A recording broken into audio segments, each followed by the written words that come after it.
The updated spirit guide, RGB number 5. The bridge trolls and the fireflies. Brief summary. Known for their fierce nature and cunning tactics, trolls are a unique type of creature that have captured the imagination of many. Living under bridges in their intricate nests, these powerful beings are renowned for their hunting abilities and uncompromising defense of their homes and family groups. With sharp instincts and exceptional strength, trolls are not to be underestimated, as their ferociousness knows no bounds. Whether traversing through dense forests or crossing treacherous ravines, one must always beware of encountering a troll, for their primal instincts and territorial tendencies make them a force to be reckoned with. The fireflies appear to be bird-insect hybrids, with bodies covered in fire. They are a pet, or minion, unique to the Queensboro Bridge trolls, and have not been seen before or since the Troll Bridge event. Primary canon. A young troll leaves his tribe, goes exploring, and ends up in New York. While he has a good time, his tribe takes over the Queensboro Bridge and threatens to destroy the city if he isn't returned by sundown, using a group of fire-breathing bird-insect hybrids called Fireflies. The Ghostbusters have a hard time catching the troll, but when they do, they can't stand to separate the party animal from the city. Instead, they convince the other trolls he was turned to stone when their proton streams hit him. While the other trolls leave, the Ghostbusters send the young troll to a friend out of town. Additional canon. The real Ghostbusters, now. While attending a circus, Egon witnesses a poor troll being held captive. The sorrowful creature shares with Egon the tragic tale of his betrayal of Sam Hain, which ultimately led to his exile. The enslaved troll also reveals that a devious man by the name of Stromboli is behind his current captivity at the circus. Driven by his compassionate nature, Egon takes it upon himself to liberate the helpless troll from his cage. And with the help of a powerful worm spirit named the Burrower, the duo successfully escaped the evil circus. Classification. Through careful examination, it has been determined that trolls rank at a formidable demonic level 4. When taking into account the established connection between level and class within Egon Spengler's esteemed demon browser, it can be confidently deduced that trolls fall under class 4. Not much is known about the Fireflies. As minions, and from what we see, we would suggest they rank as a level 3 on the demon browser scale, putting them in class 3. Powers. Trolls are a fascinating and mysterious creature known for their unique and impressive abilities. These creatures possess a wide range of talents that not only make them powerful, but also incredibly adaptable in various environments. One example of the remarkable abilities of trolls is their uncanny flexibility. Despite their typically rotund appearance, trolls are able to effortlessly maneuver through narrow spaces, such as a cramped grate. This displays their incredible body control, which is no doubt essential for their survival. But it's not just flexibility that sets trolls apart. These creatures are also endowed with immense strength that allows them to easily dismantle even the toughest of objects, such as a car or truck. It's a testament to their physical prowess and raw power. In addition to their physical abilities, trolls also possess formidable lungs that are shown to disperse a cloud of tear gas that was thrown by police across a major bridge. This demonstrates their ability to adapt to dangerous situations and defend themselves when necessary. But perhaps one of the most impressive traits of trolls is their speedy reflexes and impressive leaping ability. As demonstrated by the lookout troll and the party troll, these creatures are lightning fast and can make gravity-defying jumps with ease. It's no wonder they are able to evade capture and outsmart their enemies. The Fireflies are bird-insect hybrids. They can fly, their bodies are covered in fire, and they can also shoot fire in the form of a napalm-like attack. Personality. Trolls are a highly elusive and notorious species, often depicted as living in nests under bridges or hidden in caves as part of a group. These creatures are known for their pack mentality and are incredibly fierce when it comes to protecting their homes and family groups. Their defensive nature often leads them to avoid human contact, and they prefer to remain hidden from the prying eyes of outsiders. It is said that trolls have a deep aversion to the human world, choosing to keep to their own kind in the safety of their secluded dwellings. Despite their reputation as vicious hunters, trolls are simply trying to protect their way of life and maintain the peace and privacy of their homes. The Fireflies are pets, or minions, of the bridge trolls. As bird-insect hybrids, they have little personality to speak of, but appear animalistic and dangerous. Trivia: a statue of the party troll is seen in the Ghostbusters comic book, What in Sam Hain Just Happened, on page 11. On page 4 of Ghostbusters issue 3, the troll leader from the episode makes a non-canon cameo on the bridge, standing above the Ghostbusters. On page 10 of Ghostbusters issue 8, the party troll makes a non-canon cameo outside Delgado's gym. In the episode, Ray refers to the Three Billy Goats Gruff, a 19th century Norwegian fairy tale involving a troll. On the way to the Queensboro Bridge, Peter states it is Monday morning. This implies the entirety of the episode takes place over the course of 24 hours. Egon can speak and understand the troll language, as seen in the episode. Ray mentions that in the 1950s, Santa Clara had an infestation of giant ants. In the episode, there is a billboard in Times Square for a company called Phony. This is a reference to Sony. Later on in the real Ghostbusters, in the episode, Who's Afraid of the Big Bad Ghost, the Ghostbusters business card makes reference to the Queensboro Bridge trolls.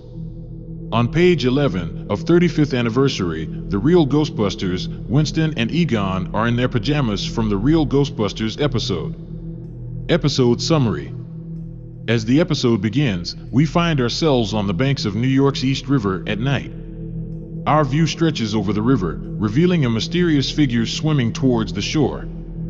With the cover of darkness, the creature emerges from the water and makes its way through a grate, narrowly escaping the pursuit of two other creatures. As the figure navigates through the intricate maze of the New York sewer system, it is suddenly carried away by a powerful surge of water. Eventually, it peeks out from a manhole and reveals itself to be a short, humanoid troll with a human-like complexion and a mop of wild blonde hair on its head.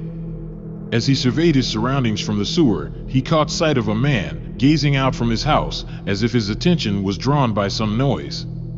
The troll's heart raced as he feared being caught, prompting him to swiftly scramble out of the manhole and seek refuge in a nearby trash can. The troll cowered in hiding, hoping he had escaped the man's notice, as he heard his footsteps approaching. Just when he thought he was caught, the man flung open the lid and dumped a pile of old clothes on top of him. Thankfully, the troll remained unnoticed. The troll emerged from the garbage donning a new outfit. With a Yankees cap, a green shirt, brown trousers, and blue sneakers, he may have looked odd, but it was enough to blend in. Eager to explore the city, he ventured out into the night. As he peered out from the alley, the first thing that caught his eye was a group of breakdancers on Fifth Avenue. He was instantly captivated by the energetic music and mesmerized by the dancers' skills. Unable to resist, he began tapping his feet along with the beat before attempting some of the moves himself. Spinning and bouncing off the walls of the alley, he couldn't contain his excitement before finally crashing into another pile of trash. The scene shifted to the next morning as we found ourselves on the bustling Queensboro Bridge. The usual rush hour chaos was in full swing, with cars honking and tempers flaring. A taxi driver could be seen shouting at a truck driver who appeared to be trying to tune him out. As the truck driver grumbled to himself, he suddenly caught sight of a strange figure peering into his window, a troll. Suddenly, the troll tore off the truck door and scaled on top of the cab, ruthlessly ripping open the roof as if it were a tin can. A whole gang of trolls joined in, mercilessly dismantling the truck, piece by piece. Ripping off the hood, biting through the tires, and stripping chunks of metal from the vehicle. The taxi driver, lost in a fit of rage, failed to notice the looming danger. The group of trolls had directed their attention towards the taxi, causing both the driver and passenger to flee in panic. Without hesitation, the trolls proceeded to dismantle the vehicle. As that was happening, an army of trolls flooded onto the bridge, causing chaos as they stripped all the vehicles in a frenzy. The people abandoned their vehicles in fear and fled. As the sun began to peek through the windows of the firehouse, Peter and Ray were still cozied up in bed. However, Peter's peaceful slumber was abruptly interrupted when he saw Slimer was sleeping on top of him. Peter realized that his once clean blanket was now covered in a thick layer of green slime. This wasn't the first time he had been slimed, but this time it was particularly aggravating since it happened while he was asleep. Feeling guilty, Slimer looked up at Peter with apologetic eyes. It was clear that he had snuggled up on his bed because he liked him. Ray, always the optimist, suggested that Peter cut the spud a break. But Peter was having none of it and firmly told Ray to keep Slimer away from him in the future. As the sound of the alarm bell echoed through the Ghostbusters headquarters, Egon was in the midst of brushing his teeth while Winston was busy cooking himself breakfast. They both joined the rest of the team in a rush downstairs, curious as to why Janine had triggered the alarm. The two Ghostbusters were still in their pajamas.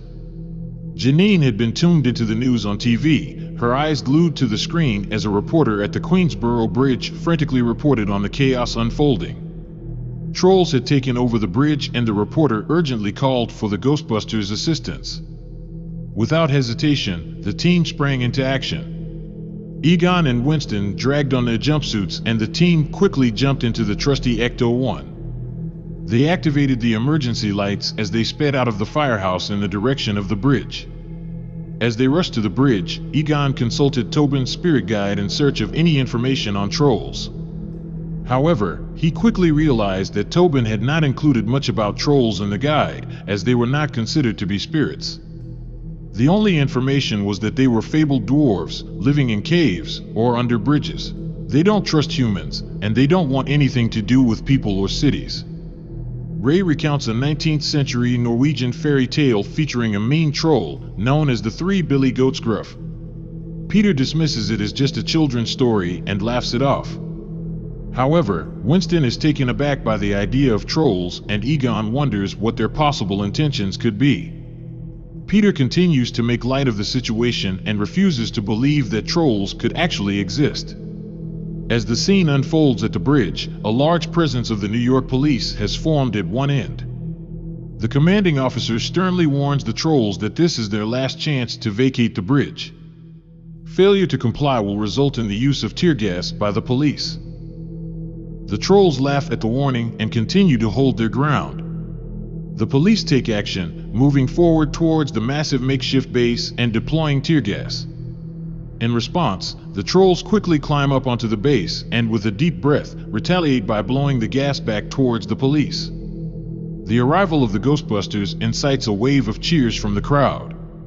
With a confident swagger, they emerge from their iconic vehicle. Peter revels in the adoration of the onlookers, while Egon carefully surveys the trolls' makeshift base on the bridge. He can't seem to spot the trolls or any other creatures lurking around. In that moment, Ray had an idea. As the trolls had been attacking vehicles, he suggested they approach the makeshift base in the Ecto-1 to see what would happen. Maybe the trolls would reveal themselves. To everyone's surprise, Winston agreed with Ray's plan. However, Egon quickly reminded them that trolls are known to be vicious, fearless, and, as Ray had previously mentioned, extremely mean. Peter chimed in, jokingly telling Ray that he would be the designated driver. As the team cautiously approaches the trolls' base in the trusty Ecto-1, a few of the pesky creatures suddenly appear. And one in particular, referred to as the lookout troll, quickly scurries off to notify their leader of the intruders. As the Ghostbusters continue driving, they soon find themselves surrounded by a gang of trolls. Peter is far from impressed with Ray's suggested plan of action. Winston asks what they should do now, but Ray's solution is to simply blast their way out of the situation. Egon swiftly halts Ray's attempt to exit the car, warning him of the potential aftermath if they were to use the proton streams to blast the trolls. He cautions that the consequences are unknown and could vary, from turning the trolls to stone to potentially enhancing their strength, thus making them even more formidable opponents. The team sat nervously in the car as the trolls closed in around them. Suddenly, the trolls parted to reveal their leader. Winston proposed the idea of talking to the leader. Peter joked that it's a great idea and Winston should go say hi. Winston then called for a vote, and it was unanimously decided that Peter would be the one to approach the leader. With a white flag in hand, Peter hopped out of the car and bravely asked the leader what the issue was. The troll leader leaned over Peter and ate his flag with a menacing bite. Peter turned to his fellow Ghostbusters, his face etched with worry as he remarked, "I don't think they want to be friends." The troll leader growled at Peter before speaking in his native language. While Peter was left clueless, Egon understood and advised Peter to let him handle the conversation with the leader. After some dialogue in the troll language, Egon uncovered that the tribe had lost one of its members and was determined to get them back. He relayed in the troll language that they had no knowledge of the missing member, but the leader remained skeptical. He issued a warning that they would unleash the Fireflies if the troll is not returned within 12 hours. Curious, Ray inquired about the Fireflies, and as he did, 3 fiery birds appeared and doused a passing garbage boat with a napalm-like substance, causing it to burst into flames. As the chaos unfolded, Winston turned to Ray and remarked with a hint of annoyance, "Did you really have to ask?" Just then, a small purple troll emerged, carrying a massive egg timer on its back. The leader of the trolls snatched the device and barked orders in its native tongue to the Ghostbusters, telling them they had 12 hours to return the party troll, and the time starts now. With a menacing slam, the timer was set and the countdown began. As the Ghostbusters set out to track down the missing party troll, Ray proposed a unique strategy. He said, "Okay, I'm a troll, now where would I go? Somewhere big and empty, I think." Peter couldn't resist poking fun at Ray, suggesting, "Like your head?" Winston told the team to get serious. But Egon saw potential in Ray's idea and suggested checking out the Holland Tunnel. However, Winston had a different theory. He believed the party troll would be drawn to the bright lights and the excitement of New York City, suggesting they check out Times Square. The Ghostbusters made the decision to split up in their search for the troll. Peter and Egon opted to explore the Holland Tunnel, while Ray and Winston headed to Times Square. After some time had passed, Peter and Egon found themselves stuck in a frustrating traffic jam just inside the Holland Tunnel.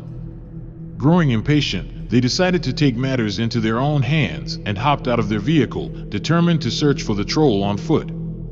Egon caught sight of the troll dancing in the back of a fruit truck, indulging in a tasty snack while simultaneously juggling oranges.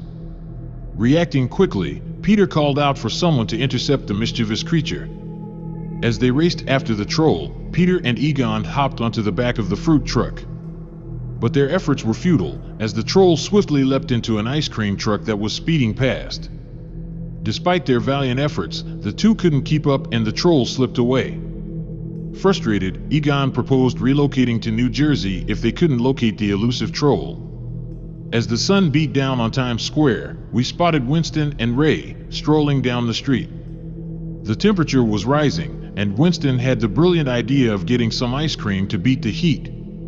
He spotted an ice cream truck just pulling up and made his way over to it.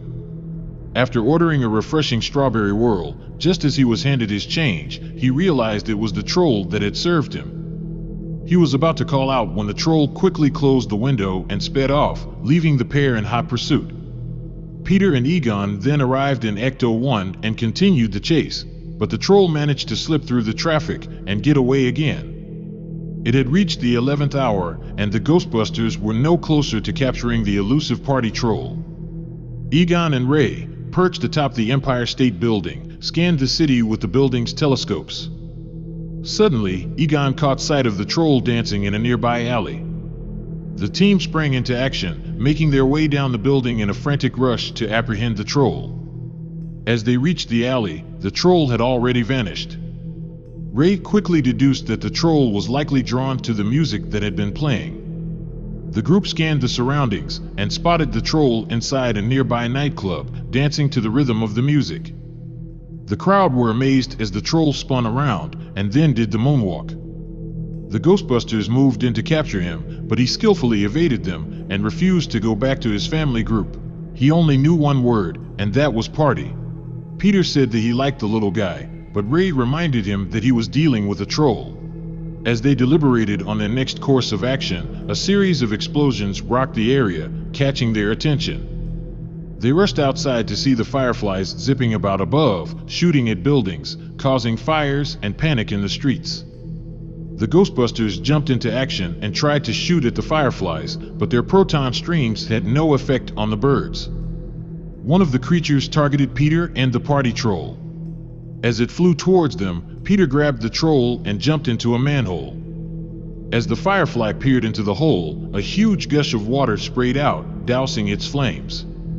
Peter had activated an underground fire hydrant. That gave Egon an idea.